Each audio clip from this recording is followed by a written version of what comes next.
Seigneur Jésus-Christ. Amen. Merci. Oui, bien-aimés dans le Seigneur, nous sommes en train de parler sur les batailles ou les combats spirituels que tu ne dois pas échouer dans ta vie.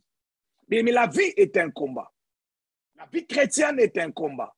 Nous sommes appelés à combattre dans la vie chrétienne. Depuis le jour où tu as reçu le Seigneur comme Seigneur et Sauveur, bien-aimé, tu as déclenché déjà une guerre dans le monde des ténèbres. Alléluia. Le fait d'être chrétien, depuis le jour où tu es devenu chrétien, le diable est devenu ton ennemi. Alors, si le diable est ton ennemi, il va t'attaquer. Amen. Alors, je me suis en train de dire que dans le combat spirituel, dans le bataille spirituelle, dans les combats de la vie, tout combat n'est pas à prendre à la légère. Il y a des combats dans la vie ou dans la vie chrétienne. Bien-aimé, tu peux échouer dans ces combats, tu peux continuer la vie. Amen. L'impact, ce n'est pas vraiment grave. Mais il y a des combats dans la vie chrétienne ou dans la vie. Mais si tu sais que le combat que je suis en train de combattre, c'est le combat contre l'esprit des morts, mais c'est un combat qu'il ne faut jamais échouer. Alléluia. Il ne faut jamais échouer le combat contre l'esprit des morts. Pourquoi? Parce que si tu échoues un combat contre l'esprit des morts, cela veut dire que la mort va vaincre et toi, tu seras mort. Alléluia. Il ne faut pas vaincre la bataille contre l'esprit des morts parce que l'esprit des morts va te tuer. Les Congolais disent la mort tue. Les Congolais disent liwa et bomaka. Alléluia. Oui, liwa et bomaka. Ne blaguez pas avec la mort parce qu'il va te tuer. Alors aujourd'hui, hier j'avais introduit, mais aujourd'hui j'aimerais entrer un peu en profondeur. Lorsque je prêche ou je parle sur l'esprit des morts, c'est quoi l'esprit des morts? Bien, j'avais dit hier que je parle de l'esprit des morts comme une situation, comme un message, comme une vision, comme une révélation, comme une circonstance, comme un pressentement ou comme une pensée qui t'annonce que la mort n'est pas loin.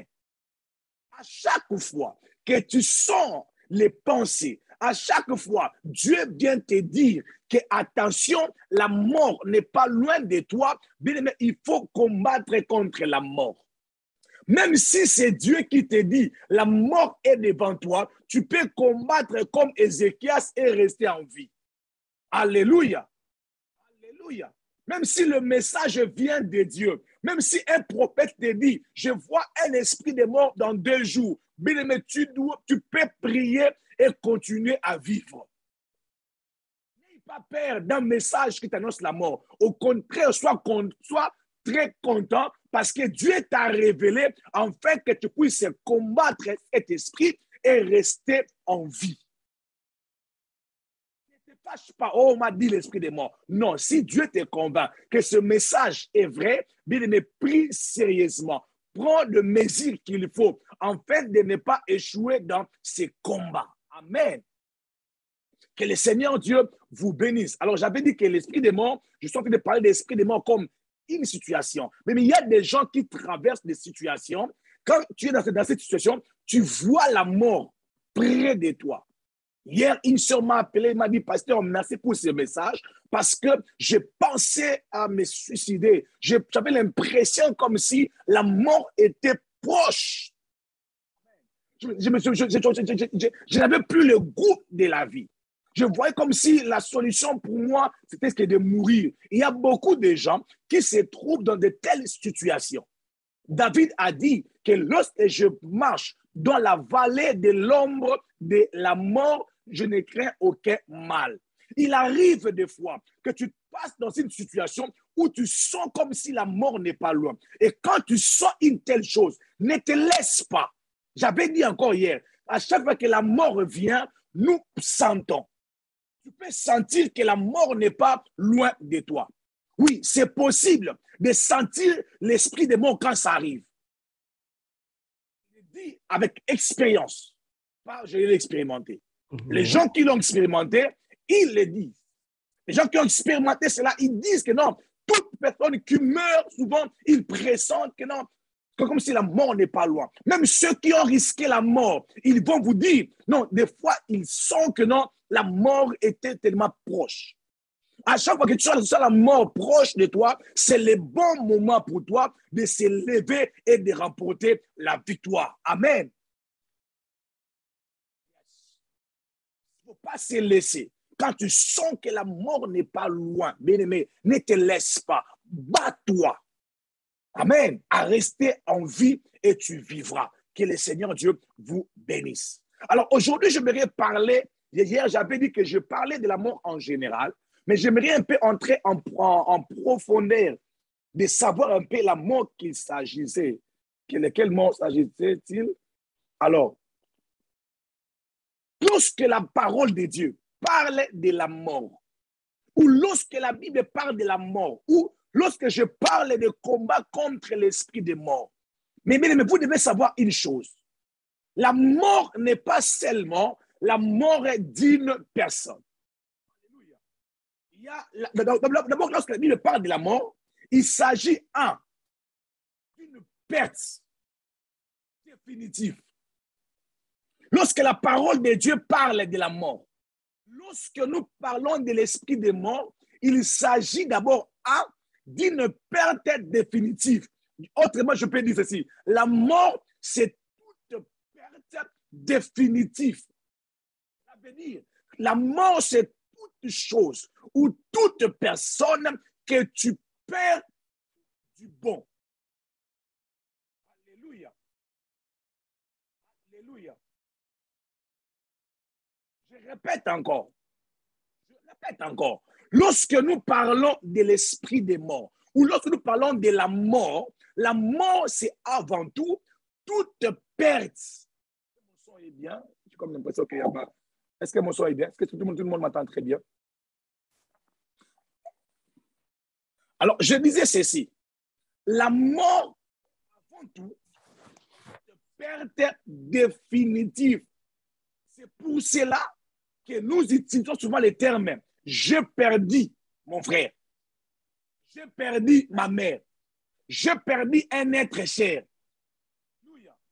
À chaque fois que nous parlons de l'esprit des morts, cela veut dire que nous parlons de toute perte.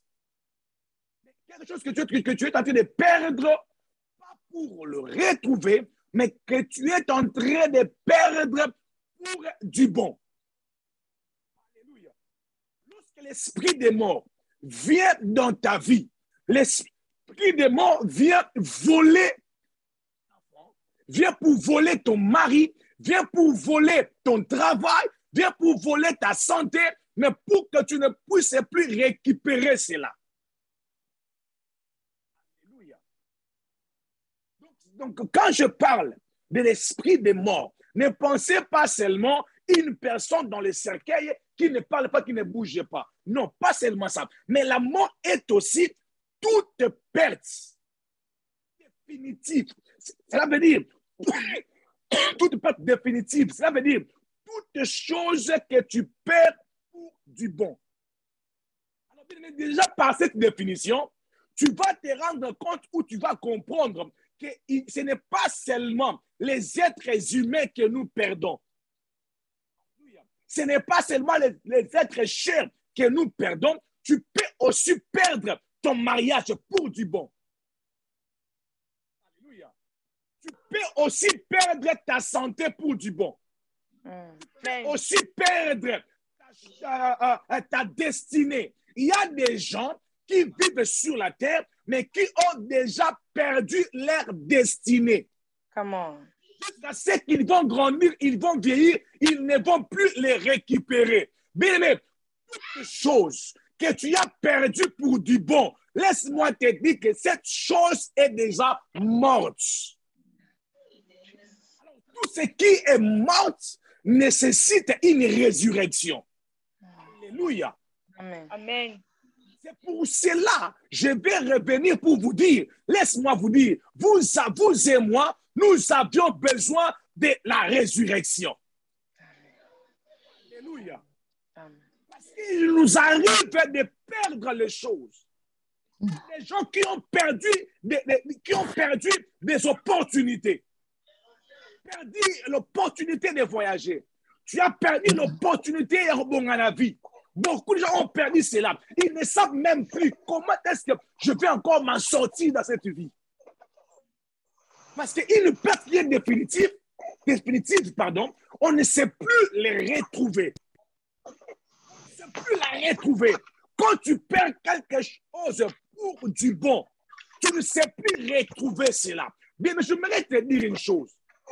À chaque fois que tu as comme l'impression que tu as perdu quelque chose, à chaque fois que tu as comme l'impression que tu as perdu quelque chose ou tu ne sais pas comment je vais retrouver cela, laisse-moi te dire, je t'amène une bonne nouvelle. Aujourd'hui, nous allons retrouver ce que nous avions perdu.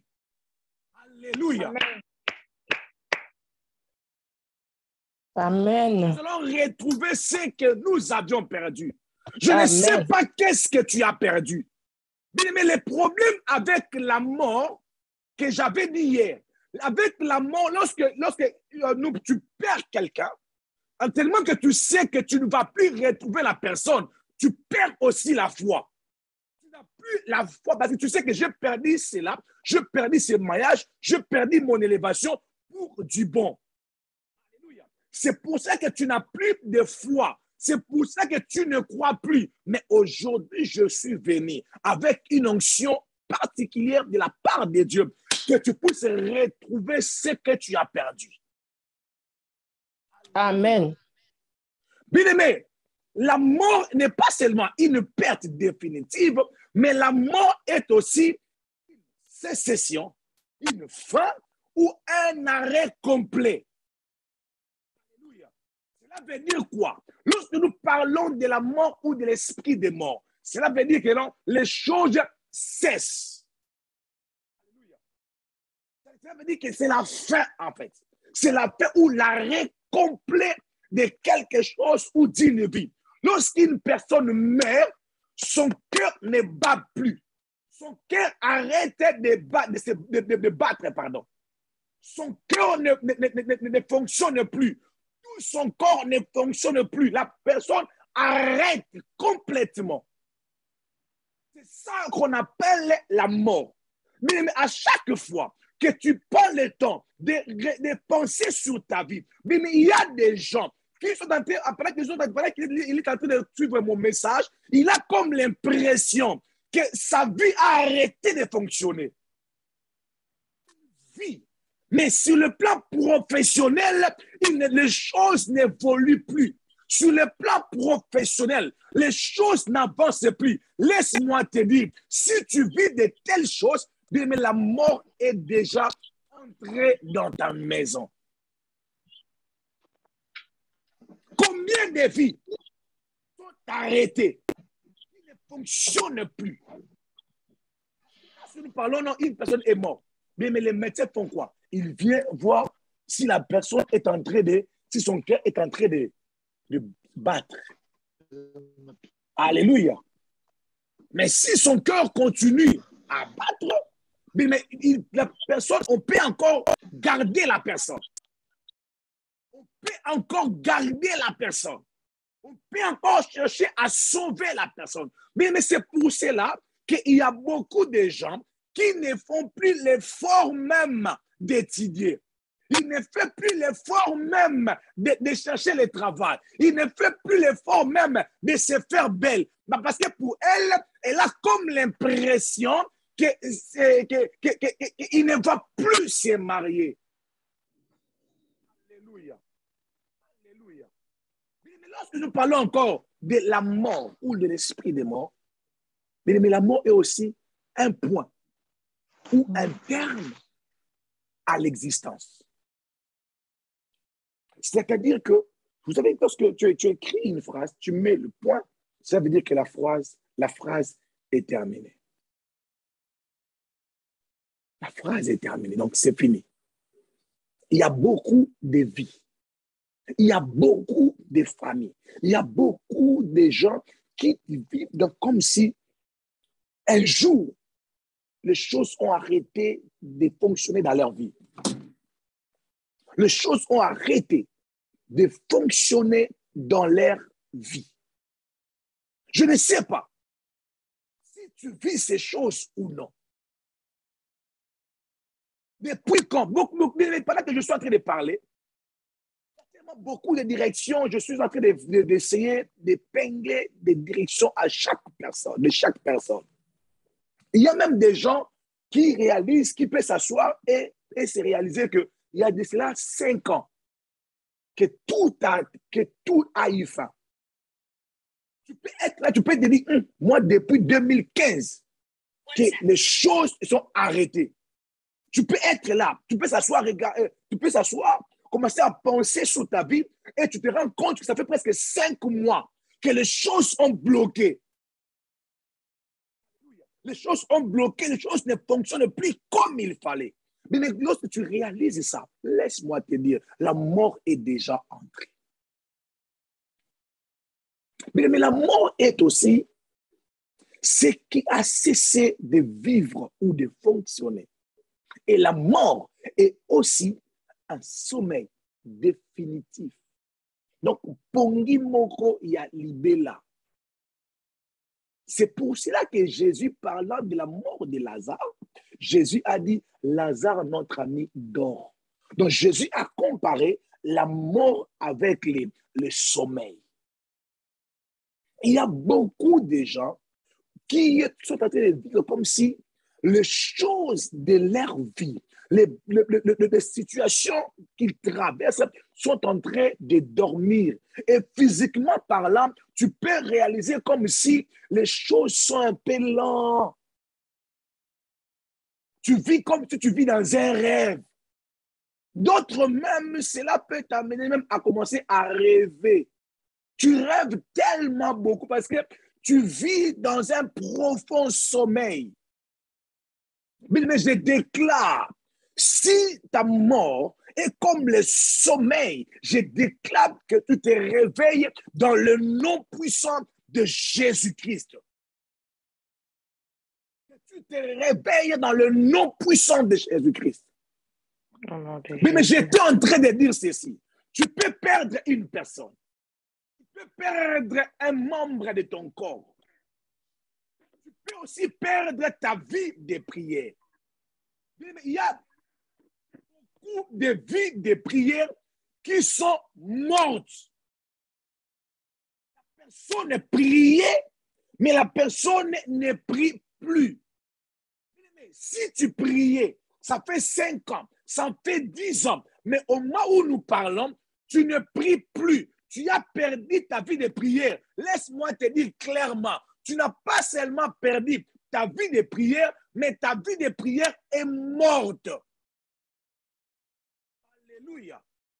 Il y a beaucoup de chrétiens qui ont perdu leur vie de prière.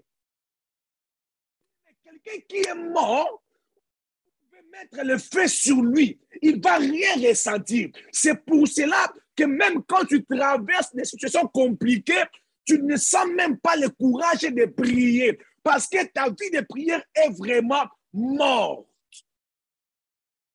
Mais je déclare dans le nom puissant de Jésus que ta vie de prière soit ressuscitée dans le nom puissant de Jésus. Mais bien aimé, le problème, ce n'est pas la mort. Parce que tout ce qui est mort a besoin d'une résurrection. Tout ce qui est mort nécessite une résurrection. Mais le problème, c'est quoi? Le miracle de la résurrection est le miracle le plus difficile pour les hommes. Le miracle de la résurrection fait partie des miracles les plus difficiles. Ce n'est pas facile de vivre le miracle de la résurrection. C'est pour cela que je dis ceci. Quand la mort, avant que la mort commence, tu dois te lever pour vaincre la mort. Parce qu'une fois que la mort entre, tu auras des difficultés pour être ressuscité. Ce n'est pas impossible, mais c'est tellement difficile. Pourquoi le miracle de la résurrection est difficile? Parce que l'homme perd facilement la foi.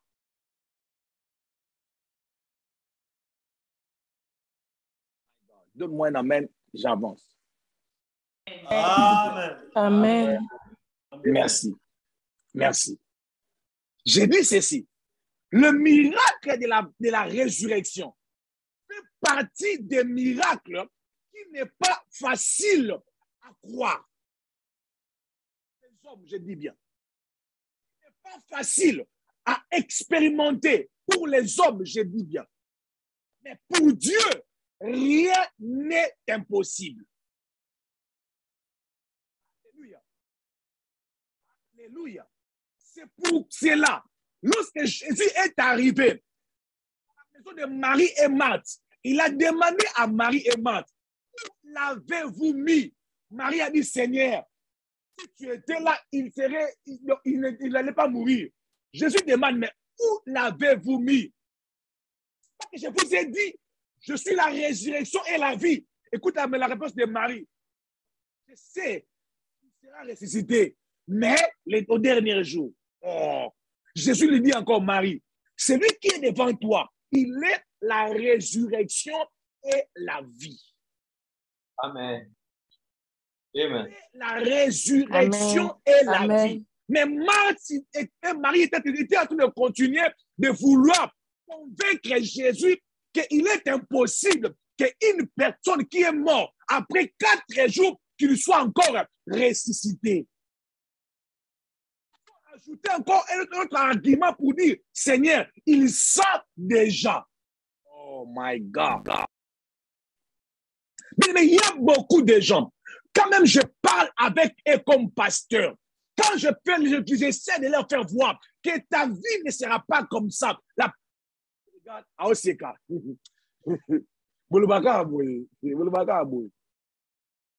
Je dis à une sœur, c'est toi qui dois me payer les billets pour arriver à Stockholm. Mais tu dois m'acheter les billets Nanko. Parce que je suis en train de lui faire comprendre que ta vie ne va pas finir comme ça. Elle ne croit pas. Je suis en train de mentir. Je lui ai dit, Nanko, c'est toi qui vas me payer les billets. Même si j'achète le billet, mais tu vas rembourser ça. Parce que le temps que j'arrive là-bas à Stockholm, je vais te trouver, tu seras déjà béni. J'aimerais dire à quelqu'un, un jour je viendrai chez toi, te visiter à la maison. Tu vas me payer les billets, tu vas me loger dans l'hôtel à 5 étoiles. Parce que moi, je crois à ta place. Amen. Parce que moi, je crois que tu es Amen. dans la liste des millionnaires. Ah oui, je vais te charger pour ça. Non, je dis, oh my God, je dis, parce que tu ne crois pas, moi je vais te charger pour ça. Si tu ne crois pas que tu vas te marier, si tu ne crois pas que tu vas te marier, laisse-moi te dire, les jours où tu vas m'inviter pour bénir ton mariage, tu vas me payer. Hey, Amen. Amen. Parce que tu ne crois pas. Parce que le miracle de la résurrection, c'est parmi les miracles où, même quand tu dis à la personne ne croit pas. Ange était en train de dire à Sarah que l'année prochaine, tu vas enfanter. Sarah était en train de sourire. Sarah était congolais. Sarah allait dire à l'ange, le dos de mon mari est mort. La lingala a dit, Mokurambal Nangako et Koufa. Oui, papa Guerra, papa Gora, je vous dis, Sarah, c'est que parce qu'elle dit que tu as l'année prochaine, j'aimerais dire à quelqu'un, à un homme, à une femme, tu vas avoir des enfants. Amen. Mais le miracle de la Amen. résurrection, lorsqu'il y a quelque chose qui est mort en toi, tu vas réaliser que tu n'as même plus de foi dans cette direction. Chaque fois que tu perds la foi dans une direction, dis-toi, awa, la côté na comment. Awa, c'est ma kundinga. Sens déjà mauvais. Sens déjà mauvais. Je ne sais pas où tu te retrouves maintenant. Maman Prisca, aidez-nous à lire ces versets parce que Timothée est tenté de prêcher sans lire la parole. Lisez-nous quand même ces versets, s'il vous plaît, maman. Luc chapitre 1, les versets 36 à 37, et puis Marc 9, versets 22 à 24. Écoutez ces versets. Luc chapitre 1, versets 36 à 37, je lis au nom du Seigneur. Voici, Élisabeth, ta parente, a conçu, elle aussi, un fils en sa vieillesse. Et celle qui était appelée stérile est dans son 6e mois. Car rien n'est impossible à Dieu. Répète ça encore. Car rien n'est impossible à Dieu. Répète ça encore. Car rien n'est impossible à Dieu. À Dieu, yes. Marc. Marc chapitre 9, versets 22 à 24, je lis au nom du Seigneur. Amen. Et souvent l'Esprit l'a jeté dans le feu et dans l'eau pour le faire périr. Mais si tu peux quelque chose, viens à notre secours. Attends, pardon, maman. Vous pouvez encore répéter mais lentement. Mais si tu peux quelque chose, viens à notre secours et compassion de nous. Yes. Jésus lui dit, si tu peux, tout est possible à celui qui croit. Oh my God.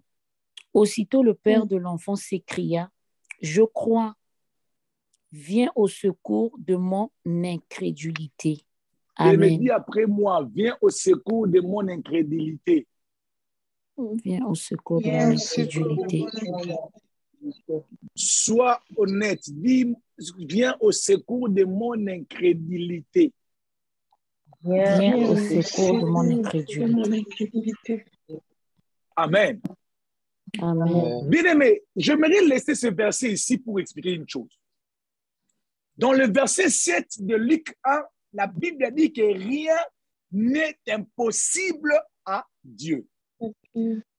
Mais dans le verset 23 du Marc chapitre 9, la Bible dit que Jésus dit, si tu peux, tout est possible à celui qui croit. Expliquer quelque chose. Laisse-moi vous expliquer quelque chose. Bien, mais la Bible dit ceci. Tout, rien, est impossible à celui, non, est impossible à Dieu. Il est possible que cette bouteille devienne une femme avec 3 enfants. À douter. Il est possible. Parce que la Bible dit rien n'est impossible à qui? Donc, cette bouteille peut devenir une voiture que je peux rouler ça à partir des États-Unis jusqu'à Londres. La Bible dit rien n'est impossible à Dieu. Maintenant, en parlant de l'homme, la Bible dit tout. Tout, ça veut dire tout sauf rien. Possible. C'est lui qui fait quoi? Dieu n'a pas besoin de la foi pour faire le miracle. Dieu n'a pas besoin de croire pour ressusciter un mort. Tu n'as pas besoin de la foi pour qu'un mort soit ressuscité. Et toi, tu as besoin de la foi pour que ton mariage soit ressuscité. Alléluia. Et toi, au contraire, tu as besoin de la foi. Tu as besoin de croire pour que ce qui était mort dans ta vie soit ressuscité. La plupart des fois, que nous n'arrivons pas à expérimenter, à vivre le miracle de la résurrection parce qu'il se pose un problème au niveau de notre foi. Il se pose un problème au niveau de notre foi. Alors, j'aimerais venir aujourd'hui, pas seulement te montrer l'impossibilité d'être ressuscité, mais je viens aujourd'hui, je viens au secours de ton incrédulité. Donc, je répète encore, je viens aujourd'hui au secours de ton incrédulité. Pendant que je suis en train de parler, je déclare que ton incrédulité soit détruite maintenant. Ton incrédulité soit renversée maintenant. Je ne sais pas d'où viennent les pensées qui te disent qu'il y a des choses que Dieu peut faire. Il y a des choses que Dieu ne peut pas faire. Non, j'aimerais enlever ça dans tes pensées. Tel que tu es là, tu peux devenir un grand prophète. Tel que tu es là, tu peux devenir un grand homme de Dieu. Laisse-moi te dire, peu importe la mort dans ta vie, laisse-moi te dire, tu peux devenir un grand homme de Dieu. Laisse-moi te dire, tu peux devenir une femme d'affaires. Je ne sais pas si tes business sont morts ou non, mais j'aimerais simplement te dire une chose. C'est impossible à Dieu. Tu as besoin de croire. Tu as besoin de croire. Tu as besoin d'avoir la foi, bien-aimé. Tu as besoin d'avoir la foi, bien-aimé. Tu as besoin de croire. Bien-aimé, Dieu est là, prêt à ressusciter. Prêt à ressusciter les membres de ton corps. Dieu est prêt, bien-aimé. Il y a quelque chose qui bloque Dieu. Ne pas agir, ne pas faire. C'est que tu deviens tellement incrédule. Tu ne crois tellement plus. Tu ne crois plus, ma soeur. Tu ne crois plus, maman. Tu ne crois plus, mon frère. Pourquoi tu ne crois plus? Parce que tu as un Dieu qui est possible. Que tu as un Dieu où rien n'est impossible. Mais à chaque fois, tu te souviens qu'il y a des choses que tu n'arrives plus à croire. Mais souviens-toi de ces messages. Il y a la mort est déjà là. À chaque fois que tu as comme l'impression, tu n'arrives pas. Mais je ne sais pas, qu'est-ce qui peut t'empêcher de ne pas croire? Parce que ce n'est pas toi qui vas agir. Ce n'est pas toi qui vas faire les choses. Pas toi qui vas changer ta destinée. C'est Dieu qui va travailler. Jésus était devant la tombe de Lazare. Jésus était devant Marie et Marthe. Marie et Marthe pensaient que c'était leurs efforts qui allaient faire des choses. Ce n'est pas les efforts qui vont ressusciter ta vie. C'est Dieu qui va travailler. C'est Dieu qui va agir. Mais Dieu m'a fait grâce. C'est voir. Regardez les gens par rapport à leur destinée, par rapport à ce qu'ils vivent maintenant. Je m'en fous de ce que tu vis maintenant. Tu sens mauvais, je m'en fous. Mais je regarde celui qui est capable de ressusciter. Hier, après ce message, quelqu'un m'a donné un témoignage en me disant, pasteur, il y a mon dossier de 2016 qui vient d'être encore ressuscité après la prédication d'hier. J'aimerais dire à quelqu'un, il y a quelque chose que tu sembles avoir perdu 10 ans passés, 3 ans passés. Tu regardes ta vie 5 ans passés, tu n'étais pas comme ça. Tu ne manquais pas d'argent, mais tu as comme l'impression que tu ne vas plus avoir cet argent-là. Mais laisse-moi te dire, tu vas l'avoir au centime. Ah oui. Tu as bien fait d'acclamer. Amen. Tu vas avoir cet argent au centime. Amen. Bien-aimé, après cette prédication, j'aimerais vous amener à croire comme un fou. J'aimerais nous amener à croire comme un fou. Amen. Ce que j'aime avec Dieu, c'est quoi? Des fois, il se pose un problème au niveau de notre foi. Mais Dieu agit par sa souveraineté. Oh my God. Des fois, on ne croit pas. Marie et Marthe ne croyaient pas. Mais la souveraineté de Jésus, il avait déjà dit, je suis en train de partir pour ressusciter Lazare. Donc, mais des fois, Dieu décide de ressusciter ta vie.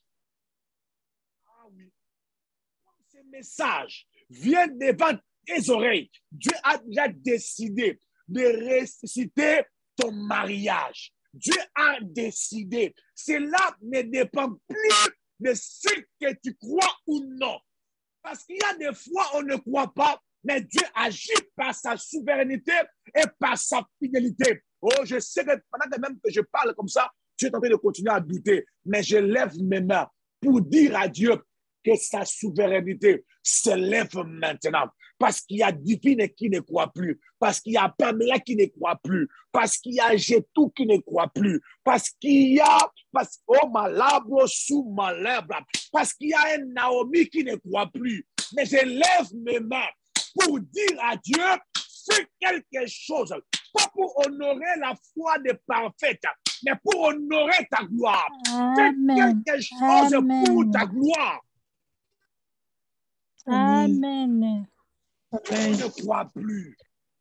Des fois, la foi pose problème. Oui, je comprends. Heureusement que des fois, Dieu comprend. Dieu comprend que dans cette direction, tu ne crois plus. Tu ne crois plus que tu peux rembourser ton argent. Tu ne crois plus que tu peux encore avoir un bon travail. Tu ne crois plus. Dieu le sait très bien. Mais ce que j'aime avec Dieu, il est souverain. C'est pour ça que cet homme a crié en disant à Jésus, je sais que je ne crois pas, mais toi, viens au secours de mon incrédulité. Viens au secours de mon incrédulité. Viens au secours de mon incrédulité. Viens au secours de mon incrédulité. Je te regarde. J'ai comme l'impression que j'ai en face de moi quelqu'un qui ne croit pas. Mais je crois à ce Dieu qui m'a envoyé dans ta maison. Je crois à ce Jésus qui, oh my God, je crois à ce Jésus qui se déplace dans des maisons. Disciples, Jésus disait aux disciples, je vais mourir, mais après 3 jours, je serai ressuscité. Pendant 3 ans, Jésus était en train de répéter aux disciples. Pendant 3 ans, Jésus était en train de répéter aux disciples que moi, je vais mourir. Mais après 3 jours, je serai ressuscité. Bien-aimés, je suis sûr que les disciples de Jésus n'intercédaient même pas pour que Jésus puisse être ressuscité. Ils ne croyaient même pas que Jésus pouvait être ressuscité. Mais la souveraineté de Jésus a agi. La souveraineté de Dieu a opéré. Mais il est temps que la souveraineté de Dieu entre dans ta maison. Oui, il est temps que la souveraineté de Dieu entre dans ton mariage. Il est temps que la souveraineté de Dieu, Malou Brasaya, il est temps que Dieu honore sa parole. Parole nous vient de la part de Dieu. Si cette parole nous vient de la part de Dieu, si réellement le pasteur Timothée a écouté la voix de Dieu pour venir te prêcher, peu importe quel jour que tu vas suivre ce message, peu importe quel jour que tu vas suivre ce message, laisse-moi te dire, tu vivras la résurrection. Tu vivras la résurrection. Il est difficile de récupérer la vie de prière perdue. Pour les hommes, oui, mais pas pour Dieu. Pas pour Dieu. Pas pour Dieu. Il est impossible, oui, mais pas pour Dieu.